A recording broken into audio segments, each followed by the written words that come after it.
having me. Everyone's actually from here, and I guess thanks for being here too, everyone that's not. But I'm super happy to be here with y'all today. So, like I mentioned, my name is Chatfield, and I am a software engineer at Pingboard, where we build the world's best org chart in React. But before I worked there, I worked with Ember, and I still love the Ember community a lot. Y'all are absolutely fantastic, and I miss you greatly.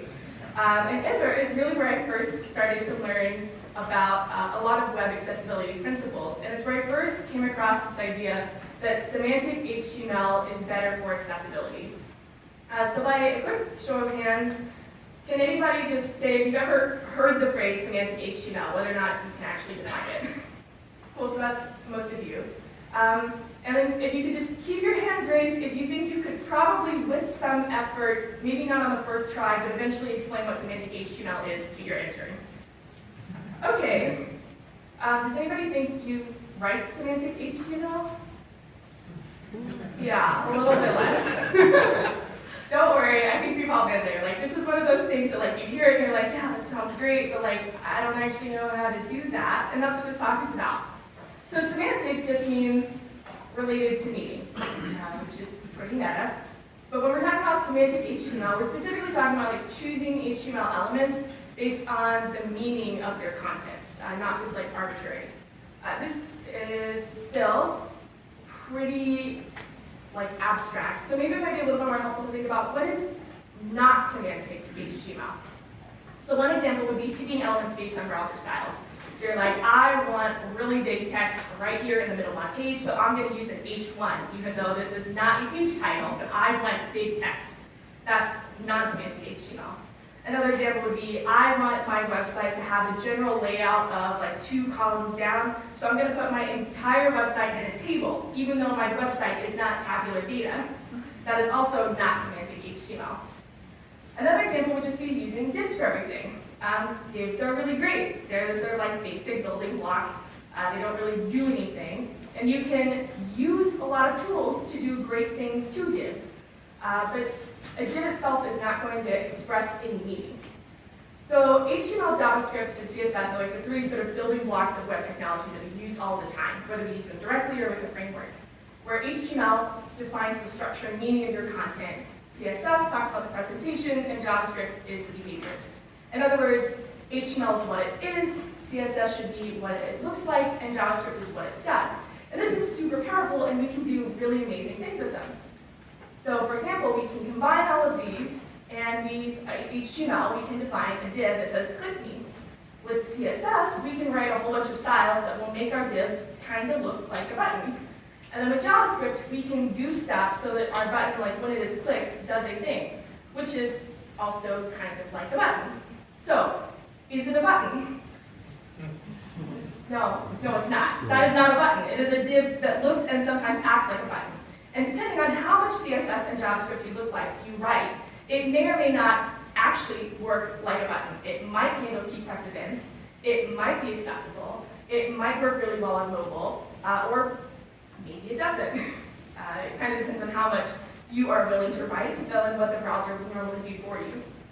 So this is an example of non-semantic HTML, where what our actual HTML code looks like is not communicating what this thing actually is, as well as it's not sort of using the power of the browser that's built in. So if we just change that tag for buttons, boom. We probably have less CSS, we probably have less JavaScript, and now we actually have in our code a better, clearer picture of what is actually happening that we're trying to accomplish here. Okay, but you might say, like, I don't write regular HTML, I don't use, like, the regular DOM JavaScript API, I use Ember. This is a framework conference, right? So you use semantic HTML, or you could all the time in Ember. So let's take a look at an example of an Ember component that's a name form, so just a place that you can like put in a name and submit it. So we have just a pretty regular JavaScript component over here that has some state for the name and then an action that submits the form. And then in our template, we have a mixture of regular HTML elements as well as other Ember components that have a label and an input and then a button that submits the form. So the output of your HTML is actually going to get added to your site. It looks pretty close to what is inside your template. But then it's also surrounded in this div that is rendered by the component itself. So if you're actually listening to events or applying class styles to the component itself, you're applying them to the div. You can customize what element you're outputting using the tag name attribute. So in this case, we could change it to be a form, in which case our outputting HTML will go ahead and use that form. And so then, for example, we could listen to the submit event on that component itself. One thing to note is that this does mean that now our output HTML, we have to sort of hold in our brain that some of the state and actions that we're defining are going to be in JavaScript, and some of them are in our handlebars template. So if we really want to make sure that we keep everything in the same place, we could also go tagless and change that tag name to be an empty string, in which case nothing will be rendered as the outer div. It's just going to be what is inside of our template. And we can't actually listen to any actions or events like on the component itself because there isn't anything here. In which case we'd probably want to move our form inside of our handlebars template. But the main takeaway here is that you are using HTML elements. Like every component essentially is going to have to render an HTML element somewhere down the line, whether that is explicitly in your handlebars template or through the component just rendering its own tag. So all of this sounds great, right? But like, why would you actually care about what HTML elements you're using, like other than like this general idea that like, oh, it's better for accessibility? Semantic HTML allows you to give more context with less code. And specifically when I'm saying more context, the tools and the people that I am saying are going to get this context are things like assisted tag. So this is going to be things like screen readers. When screen readers have more context about what is on your page, they can make better choices about what to show users, what information to give them. They can give them better state, allow them to navigate more quickly to interesting and relevant sections of the page. Search engines get more context. I don't know the inner workings of how SEO exactly works, but I do know that the more you can give to those web crawlers that are going and like parsing and looking at your site, and the better idea that they have of like what is the most interesting, relevant content that we would actually want to show in search results. Mobile browsers can make better decisions. For example, they can decide specific keywords they want to use based on what type of input you're doing, as well as potentially use some like more native user experience buttons and elements that people are a little bit more used to seeing on that device anyway. Plugins or tools that work on top of your site. So for example, you can think of reader mode in some browsers. That's an example of like a tool that's going to use your website, as well as like if people are using browser extensions or your site is getting pulled into like an RSS feed and someone like is looking at it. Basically, the more content and context you give to all of these different pieces of software, the better time it will have displaying your site in a way that really makes sense. And also people, like whether it's you or your team or someone in the future, every time you come back to this code, if it's not just a whole bunch of divs, but actually some sort of more meaningful elements, you are going to have a much better time with it. If you have ever seen a closing tag of 10 divs in a row and trying to count and figure out which one is the one that you care about, you know exactly what I mean. Like, can't you imagine like, how much easier that would be if each of those was a different element and you knew what you were looking at in the closing tag? Like the opening tag is fine, like you can put classes on that, but those closing tags, they will get you. So all of this is great, right? But once again, we don't necessarily know how to write semantic HTML unless you know what elements are available to you.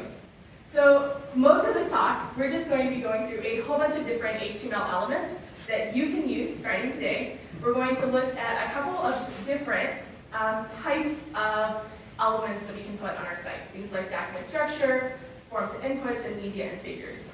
This is not going to be an exhaustive list of every single HTML element. There's the spec for that. And also this is supposed to be a 30-minute talk. But for each of these sections, we're actually going to look at a side-by-side example of the same site implemented in both all divs and a more semantic HTML version in a couple different ways so that we can sort of see the overall benefit of using more semantic HTML. All of the sites that I'm showing you are pulled from semantichtmlexamples.glitch.me, and you can see the source code that I wrote. Please don't judge me at Glitch as well. And don't worry, I will be showing y'all a link to these slides later, so you don't have to write that down right now. And then one quick disclaimer is that a lot of the elements and properties that I'm using are HTML5, which is not necessarily implemented in every single browser, but I have tried to generally stick to things that are usually supported by Internet Explorer, Safari, Firefox, Edge, and Chrome. I tried not to pick anything that was wildly inconsistently supported. But just general disclaimer that you should always be doing cross-browser testing of your own before you start using all of these things. Like, don't just like rely on me telling you that, like, yeah, like this typically works. You should be looking at it yourself. So, let's get started. Let's look at document structure first. These are elements that are going to help us define all of the contents on our page, give them relative hierarchy, as well as sort of communicate the relative importance and sort of like nesting in different sections. So if we look at the overall site that we built, the one on the left is going to be the div version, and the one on the right is the Semantic HTML version. It's just a blog post. It's about emojis. It has some little stuff in there like my personal favorite emojis. It has a link to some other cool sites at the bottom, including the Space Jam website, which is my personal favorite website of all time. But generally, like, these kind of look the same, right? Well, what if we look at them in reader mode? They look pretty decently similar, like you can tell it's a blog post. But the Semantic HTML version does actually have, you can sort of see the split into the different sections a little bit better. Those headings look a little bit nicer. What if we look at a screen reader? So this is, VoiceOver is the screen reader that ships with Macs. And it has a really cool thing called the web rotor, which you can use, I think it's Command U. And it'll pull up sort of a list of all of the interesting pieces on your website. And users can sort of navigate directly to them. So in the div version, we just have a list of links, which includes stuff like the Space Jam website, but these don't really have anything to do with my blog post about emojis. If we look at the Semantic HTML edition, we still get all of these links, but we also get a section of landmarks, which those are ARIA-defined roles that sort of talk about like the main pieces of the website, so you can jump straight to like the main content. There's also headings, as long as they're relative importance, so you can kind of get an overview of the general flow of the document and jump straight to the section that's interesting. And if we look at the Semantic HTML site, we can sort of see the main elements that we're using to comprise this. So we start with the header and footer at the bottom. The header has a nav, which has a list of all of the links to the other pages on the site. We have a main element that has all of our content that's specific to this page. Inside of that directly is the article, that is the actual blog post. The article has a header, as well as some sections of like paragraph content. It has an aside, which is this little note about my favorite emojis, because that's related to the article, but it's not actually part of the article itself. And then at the bottom it has a section with some comments, where each of those comments is its own article. And then finally we have another aside, that's the other cool sites blog roll link. That really doesn't have anything to do with like the main content of this page, which is why it's not in the main element itself. So let's take a look at some of these elements. So the main HTML element is the main content of the page. This one is pretty straightforward. You really should only have one per site. Like, it doesn't make sense to say that there's like multiple main things. Like, you have like a single main event and it should all go in here. Anything that could be found on any other part of your site should not go in this. So things like headers and footers, or any other stuff that you might find anywhere else, like navigation, that doesn't go in here. This is sort of like the meat and potatoes of why people are coming to this specific site on your entire app. It typically comes with the main ARIA landmark role, except in Internet Explorer, which is why I do recommend going ahead and putting that role on there yourself. But that does mean it will show up in that landmarks list so that assistive tech users can go directly to it. And it does typically also help with things like reader mode or SEO, because it just sort of identifies like, hey, this is like the stuff that you really want to be looking at. It's not the crap that you would find. Like, this is the sort of interesting thing. There's also article. So article is supposed to be sort of like a reusable, independent piece of context.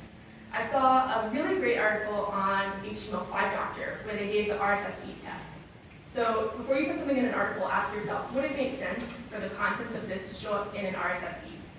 If it's just a few paragraphs, probably not. If it's like 5 separate blog posts, that also probably doesn't make sense. You sort of want it to be like a single logical piece. It should have a heading, using like a header or some other way to sort of identify like what this one is about. And then you can also actually nest them. So like in the blog post example, we had each of the individual comments was its own article because they're sort of standalone pieces, but they were nested inside the blog post article because they were related to the entire blog post about emojis. Sections are interesting and really cool. They don't have a whole lot of purpose. I think they mostly really just help with making your code a lot more readable. But if you're wondering like what's the difference between a section and a div, it's that a section should really always have a heading. That's not strictly required, but it's your really good task for figuring out, does this make sense? So if you can't think of like what would an appropriate header for this section of content be, it's probably not a section. Like if you can't come up with explaining like why all of this makes sense together. But these are really helpful. Like this is like one of those great like things for like lots of like closing tags. It's really great if you know, okay, like this is the end of like my section of content in this big written form. Asides are complementary. That's why they get the RA complementary role. And these are basically anything it's independent and it's related to, but it's not directly part of the parent context. So in the blog post example, that was my favorite emojis, which you should definitely read about if you are reading a blog post about emojis written by me, but it's not strictly necessary to read it. So because it has the ARIA complementary role, it will also get added to that list of things, so it'll be announced with a label. So for example, in the screen reader, this would be my favorite emojis complementary, so you wouldn't need to put anything after that. Then there's also navs. These are lists of navigation links. To be clear, this is not just like any list of links. Don't put everything in a nav. This is really strictly for like when you're trying to navigate around the site. These will get the ARIA navigation landmark role, so they will be announced. In this case, you can note that my label here is main. That's because when it's added to my list of landmarks by screen reader or other system tech, it'll be called main navigation. You can have more than one per page, but you really need to make sure that you label them appropriately so that people know what they're looking at. And because they are added to that list of landmarks, in other words, sort of like the big hotspots on the page, you don't just want to like have tons of navs all over the place. You really only want to put the things in there that you think it would be really helpful to sort of be able to skip directly to. Okay, so this is the same site again, but what does it look like if we turn off all of the JavaScript and CSS? The one on the left, the div version, looks pretty boring, but the one on the right still has some distinct sections. And that is because we are using headers, H1 through H6. These are your like power horse HTML elements. If you use none of the other elements that we've just talked about, please, please, please use H1 through H6 and use them appropriately. You should use these to sort of build like the document outline of your site. So in the same way that an essay wouldn't jump from an indentation of 1 all the way to an indentation of 5, you should always use these elements in like sequential order. So use H1, only one per page, because that's sort of indicating this is the page title. Then go down to H2, then H3. You can use CSS to style them to look how you want. So it doesn't matter if you're like, oh, I actually want a lot smaller text than this. Still use an H3 and then just make it look like an H6 if you absolutely need to. But make sure that the hierarchy of your page is correctly communicated. So if you are putting these in components, for example, you are going to have to think about it a little bit because you might not necessarily always know like what is the parent structure. You do kind of have to have an overall view if you are going to use headings of what is on my page, where is this content going to be rendered, what makes sense in terms of communicating the overall hierarchy of my page. But we don't always just want to give our users information and content. Sometimes we want them to give us content back. So let's talk about forms and inputs. These are a whole bunch of really fun elements that we use to get data from people, and you've probably used some of them just because they are really handy, but let's talk a little bit more about how to use them appropriately. So once again, we have our side-by-side div site on the left, Semantic HTML on the right. We have some different form elements, some checkboxes and radio buttons, select down here, and some phone number and email address sections. Looks pretty similar. What if we turn off JavaScript and CSS? The one on the left is really cool. I don't know if you can see this, but we don't have a select anymore. We just have a list of a whole bunch of things that were in the select, and you can't actually do anything with any of them, which is great. What if we try to submit this form? Doesn't do anything. That's just text that says submit. You can't really click it. Like, this is not a working form. Granted, the one on the right doesn't necessarily look pretty, but we can still tell that it is a form. And if we try to submit it, we actually do get a warning from the browser that one of these options is required, and once we select it, our form submits. So it might not necessarily be the most beautiful experience, but our site and form will still work even if our user has JavaScript disabled, which is a really good fallback to have whenever you can provide it. So the main element that we're using here is the form. You can use this to submit content and actually like make a request to a server, whichever one you want, using whatever HTTP method that you want, and it will take all of the input elements that it owns and format their data appropriately and like go ahead and send out that request on submit. One of the really great things about forms is that they handle all of your keyboard elements for you. And as well as anytime a button inside of them that has the type submit is clicked, the form will fire a submit event itself. So if you've ever tried to have a button that is not supposed to submit your form inside of a form and like it does wild things that you weren't expecting, it's probably because you forgot to turn it into a type button. Type submit is in fact the default for a button. If you've ever tried to submit a form on someone else's site and like you hit enter and nothing was working, it's probably because they were not using a form and you were probably really angry about it because you didn't actually want to click things because maybe you're a power user or maybe you cannot use a mouse. So forms are really great and they just have a lot of stuff built into them. Let's take a look at the voiceover comparison for these forms. Both of them have all of the different inputs on our page as well as their state. For example, if a radio box is checked or unchecked. But the one on the right actually gives you labels for each of those, so you know not just that like this is an unchecked box, but that it's an unchecked box for the sparkly heart emoji, which is one of my favorites. We also have an idea of the different groups of related controls. For example, all of those checkboxes are part of the favorite emojis group, which we don't get any of that context in the div version. All of those groups are created with the field set and legend element. So a field set is a list of related controls. You sort of get that sort of default browser styling if you don't override it of like line around your inputs, and if you have a legend, it will go ahead and put that usually like in the upper left corner. So this is really typically used for things like checkboxes and radio buttons where each of your inputs is represented as a separate input element, but they are sort of part of the same selection. But you can also use this for other just sort of like totally unrelated things that you just kind of like communicate like these are connected and sort of communicate that like groupiness. Let's take a look at mobile, everyone's favorite place to work on forms. So once again, these look pretty the same. But when we try to add our favorite fake phone number, our Semantic HTML version actually pulls up a keypad that has the numbers really big. That's really nice. What if we try to supply our favorite fake email address? Once again, we get a keypad that has the @ symbol. Our phone knows that this is an email address, so it'll actually pull up a keyboard designed for emails. That's cool. What about selects? Our drop-down menus. I wrote a really bad drop-down in JavaScript and CSS.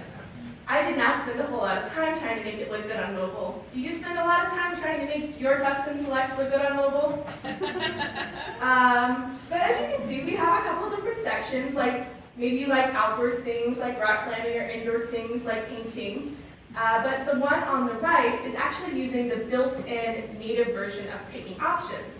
And I don't know if you can see this, but it does actually have those same groups. So you can't actually choose outdoor things, but it does show you that rock climbing and cycling are part of the outdoors things group in a format that is sort of meant for a smaller screen that's going to be a really familiar format for users when they encounter it.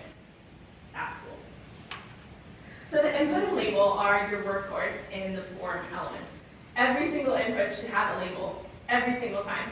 It's really common to have an input be associated with the label by giving the input an ID, and then having the label use that ID to associate it with the for attribute. You can also nest inputs inside of labels, but however way you choose to do it, make sure that every single input has a label. Otherwise, assistive tech users will end up getting things like unchecked checkbox, 1 of 64.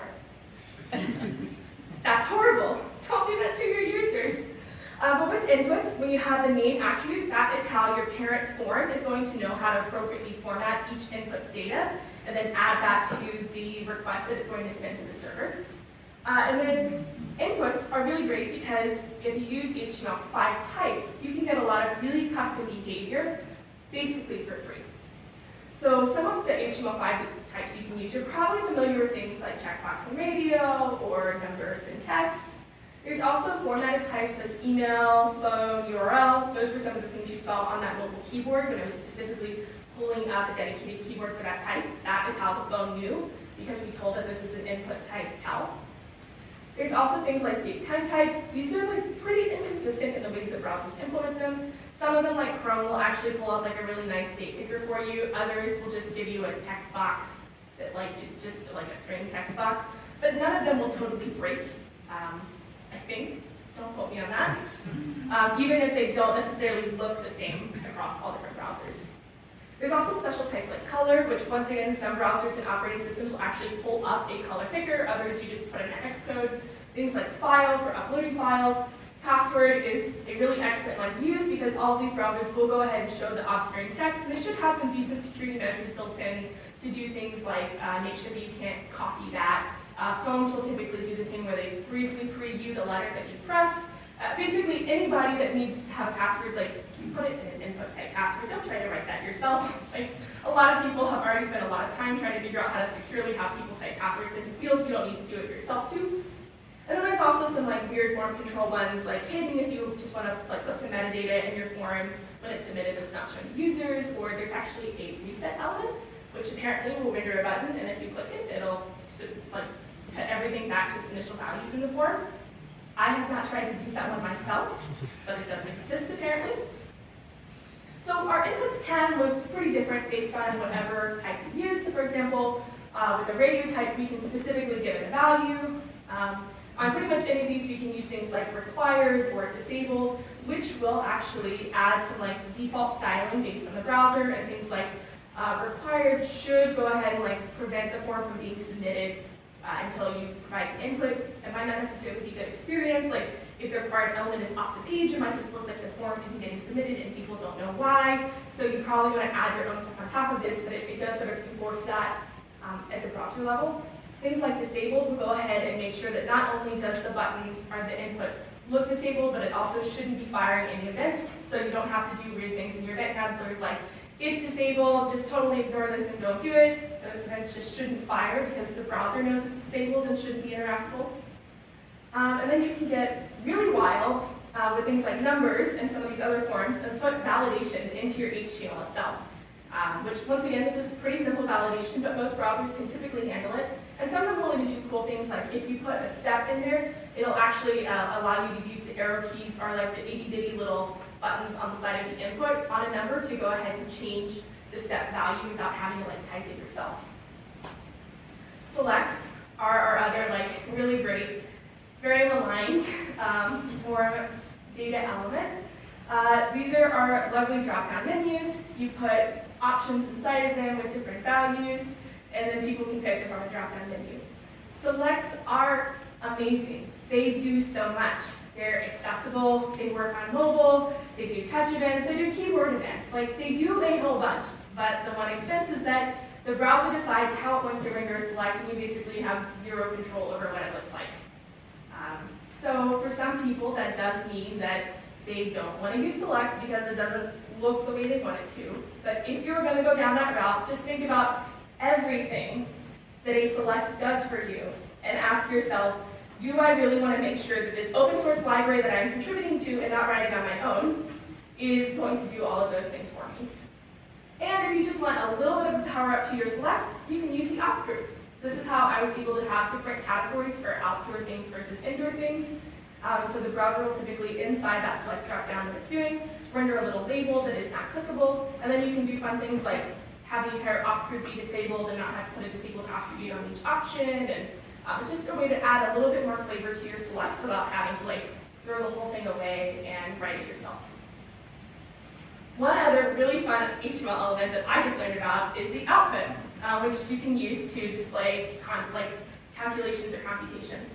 So in this case, I have a couple of different input number elements that you can use to change the price, and then with JavaScript, I update the total cost. And then the output will actually announce it's changing to the screen reader without changing the focus. The same way that a sighted user would be able to like look at the number changing as they're typing, the screen reader will announce its changes because we put that in an output, which typically comes with the ARIA Live attribute. I don't think it really works in Internet Explorer. I don't think it will necessarily break. It just might not have like the fun like ARIA stuff for you. But We sometimes want to do really fun stuff. We want to show media, we want to show pictures, we want it to be visual and interactive. So how do we use these semantic HTML elements to do that for us? Once again, we have this site, and I actually have a code sample up here. And at the very top, it has a label that just sort of mentions that it's a code snippet in JavaScript to say hello, and then we have like all of this text inside of it. All of that is done with a figure and a caption.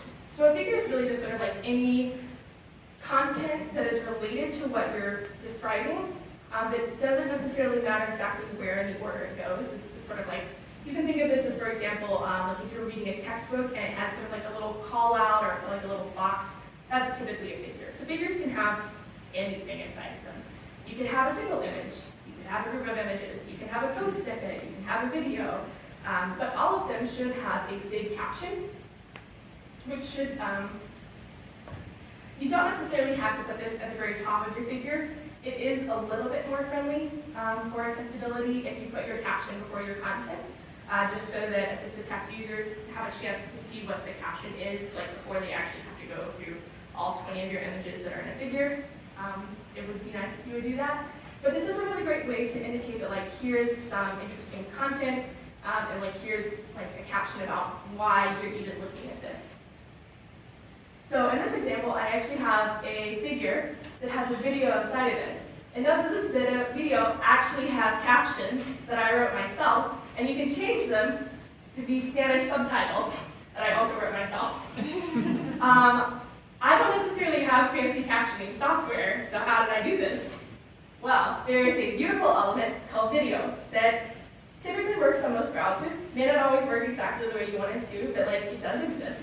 And you can give it a lot of different sources, so it's supported on different browsers based on whatever video types they can natively actually play. You can do things like, say, you want the users to have controls, that's what's going to show like the little play button and all of those other things. And it just kind of works in a browser, like in a format that looks familiar to users. So if you're on mobile, typically this will go ahead and like pull the video out into full screen. It'll just kind of work. And then if you put a track element in there, that is how you're going to be able to enable captions in a format that's already familiar to users because it's in the video player that their browser ships with. And so what you really just need to do here is you can specify the kind, so like there's a difference between captions, which are basically like a written form of whatever's being spoken, versus subtitles, which is typically a translation. There's a couple of different kinds that you can do here. You can also specify what language they're in and give it a label that'll show up in that list that a user is going to see of all the different captioning options. And then what you want to point to is a file that's in the web BTT format. That sounds really scary. It's just a plain text file that has a cool bunch of timestamps and then the words that you want to show underneath it. I promise you, it took me like, maybe like under 5 minutes to write this for my short video, and mostly because I was trying to like really precisely like match up the exact timestamps. I'm sure that there are tools out there that will do this for you, but like I did it in Sublime, so like you can do it too. You can also do this in Spanish. Please don't judge my Spanish. But you can provide different options, and once again, like it's really easy for your users in a format that is already familiar to them to switch on captions or anything else the way that the browser normally does it. There is also an audio player. I don't like it as much because it doesn't seem to support captions in any format. Browsers, I just don't think like this one.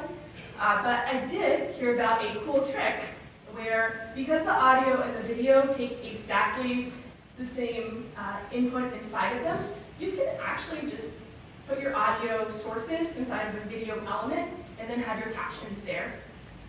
And what you can do with the video is you can specify a poster image, which will be shown sort of like before the video starts playing. And then in an audio format, since there's no other visuals, that poster image will be shown with your captions on top of it. So that is a neat trick to know. Here's just an example of that, where it's a video element that has a poster image of my face. So it kind of looks like I'm speaking at you with my captions. That's fun. Oh wait, there's more. I mean, there's obviously a bunch more HTML elements. I'm not going to cover all of them, but I will give you a quick list of some of my favorite text formatting ones. So you're probably already familiar with pre. That's pre-formatted text. Basically, it's gonna, like, everything that you put, including white space, it'll just show that automatically. What you might not know is that there's a whole bunch of different ways to represent code. Specifically, there is the code element, which is typically for the actual, like, code you would put in a file to run. But there's also SAMP, which is sample output. So that's, in theory, like what a computer program would display back to you, as well as keyboard, KDD, which is typically keyboard or any other type of input from a user. So for example, if you were going to show sort of like terminal input, you could have like the command prompt be shown with SAMP, because that's something that the terminal is printing out. You could have what the user is supposed to enter using keyboard, and then you could have whatever that prompt responds with using SAMP again. Whereas code would, in theory, be a little bit more like something that is actually like inside a file that you might run. There's also var, which is like a mathematical variable or a computer variable. It's typically not shown in monospace, it's typically more italicized, but it is interesting, it's out there. There's fun stuff like quote, which is an inline quotation, and the browser will typically render like the quote marks for you, so you don't need to put them inside of it, which is a little wild. Block quote, which is more like an actual like indented section of quote. Cite, I did not know that this one existed. It will italicize whatever is inside of it, and it's typically used, for example, if you're citing a book or a movie, you would just put like the name of the book inside of the cite. That's cool. There's things like abbreviation and definition that, depending on the browser, like it might actually show you like a cool little tooltip or like some visual like explanation that like, hey, like this is what, you know, like BTT means or ARIA or like whatever. There's also things like address and time that allow you to like identify that like here's some interesting data. And I have heard, I have not proved myself, that with time you can go ahead and put like a machine readable attribute inside of that. So for example, you can say like the time is like July 4th, and then put like the actual like ISO string as an attribute. And then in some browsers, it might actually sort of pull up shortcuts to like add that to a calendar event, for example. So interesting things to think about. That's obviously a lot of HTML elements, and there are a whole ton more to know about. But let's briefly summarize what we just covered today. Here is like the one big list of all of the HTML elements that we've talked about.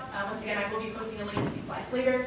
But in general, semantic HTML is great because you get more context with less code, which means that you're able to improve your accessibility, mobile experience, SEO, and more, while writing less code that's more readable. But to every rule, there is always an exception. So why shouldn't you write semantic HTML? You will have some cases, for example, that the element you really want to use is not consistently supported across browsers, or maybe they do support it, but the experience is really different and that matters to you, or maybe you have a very specific design need. So for example, if you really need to do a select that is going to have 10,000 options and you want people to be able to like search for options, like you cannot make the HTML basic select work like that. That is an example where you probably want to go ahead and write something yourself. If I write something yourself, I mean use an existing open source library and contribute to it. Because if you're gonna go off the beaten path and try to do something that browsers have already tried to support for you, you need to be willing to implement it, test it, and make sure that all of the existing functionality is there. So a few brief questions to ask yourself before you switch to an alternative is, has somebody already made a library? Can I go ahead and help that effort? Is it accessible? Does it work across browsers? Does it work on mobile devices? Including like, does it handle touch events? Does it handle tap events? Like, does it handle drag? Like, not just like mouse and click. As well as, how hard is it to test and maintain? Like, there might be some examples where it's actually pretty easy, but if you're gonna have something that has a lot of complex user interactions, and you need it to work on all of these different browsers, and also work with the system tag, you might really wanna think about, do we actually need to do a different version, or can we just use the one that's built in? So there will be times when it probably is better for you to sort of build it yourself, work with other people, but hopefully you are now armed with a little bit more knowledge about what the browser can give to you for free and how you can use it, and sort of default to using the elements that the browser gives you to make better semantic HTML. Thank you so much for listening. The actual slide is going to be available at rechatco.com/talks. And then I've also written all of this up in blog post format with all the links to the resources and references I've used, as well as even more HTML elements that I just didn't have time to cover here. And that's available at rechatco.com/blog. Thanks so much.